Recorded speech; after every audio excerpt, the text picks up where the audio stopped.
Okay, I'm going to start out with Vice Grip Garage. 2 comments on his latest video. Now, first, he's bought him this is a race car.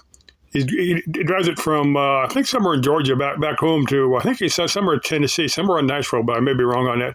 You can watch it. It's Vice Grip Garage. That's the title of his YouTube channel.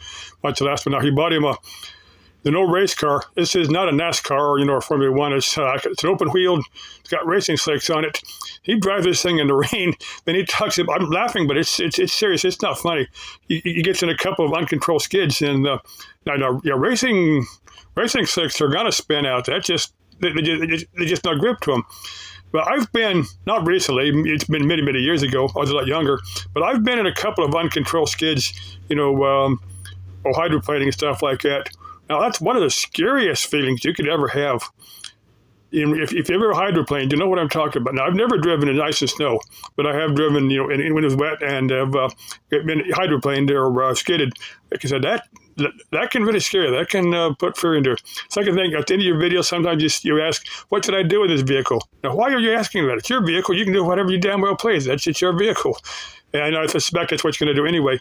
Now, next thing for wondering Gypsy, Sarah, now on those the brake rotors, what you might do is find a brake shop and then find out if they've got a lathe and they can just turn them. That would be a lot cheaper just to have them to turn them than to buy all new brake rotors. I'd put in new pads unless the pads that are in there are in really super good shape. I just put all new brake pads while you're having them tear those down and check them for trueness. If that were mine, I'd be off to the self-service wrecking yard. I'd get me a set of, I'd get me, one back, one front, and just kind of play musical rotors until I found the one that was causing trouble. That's what I would do. But that's me. I'm a cheapskate. I try to get through mechanical stuff as cheap as I can. Now, I had a vehicle like that one time. It wasn't mine. It was a friend of mine that was driving it. It was going down. Now, I don't know if you've ever taken this road. If you're on I-17, north of the valley, if you're dropping into the Verde Valley, you climb up Copper Canyon Mountain, then you drop down into the Verde Valley. Now, that's a long grade. And I think the brakes, and that's the first time, man, that really scared me. I thought I was going to have to run off the road or something. I tried to take that slow as I could, but as you're coming down, you pick up pretty good speed. Even a lighter vehicle, you pick up pretty good speed. But after that, I figured out which rotor was causing trouble and went ahead and replaced it, just so it wasn't a problem again.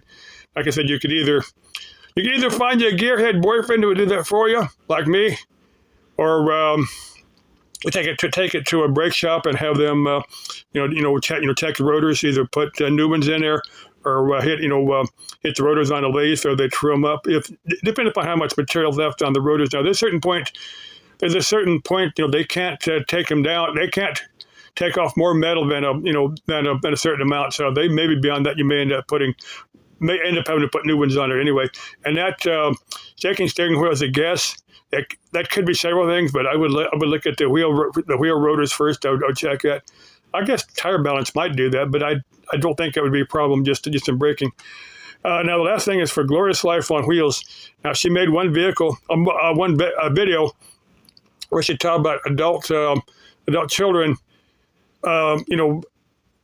completely separating themselves from their from their parents.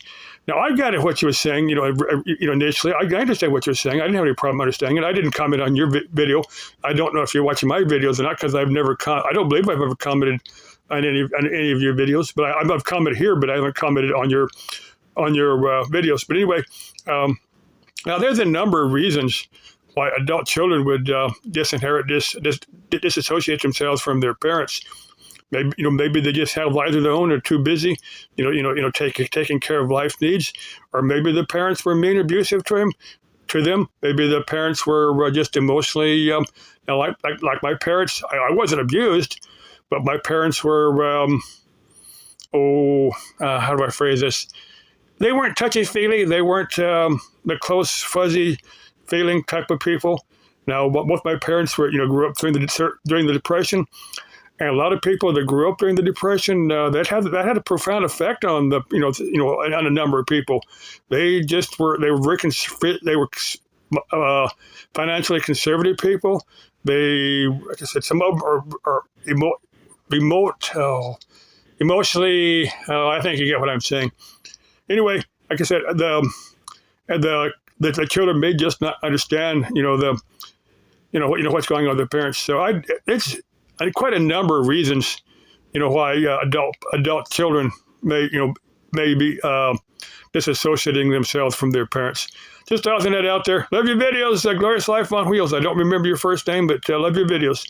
Okay, another single female RVer. Hey, if you need a guy to partner up with, come look me up. We'll do a couple things around here first. I mean, if you can tolerate the Arizona sunshine, the heat of the valley sun, we do maybe a mountain hike early or something. Okay, love you, Tick. Love all of you. Bye bye.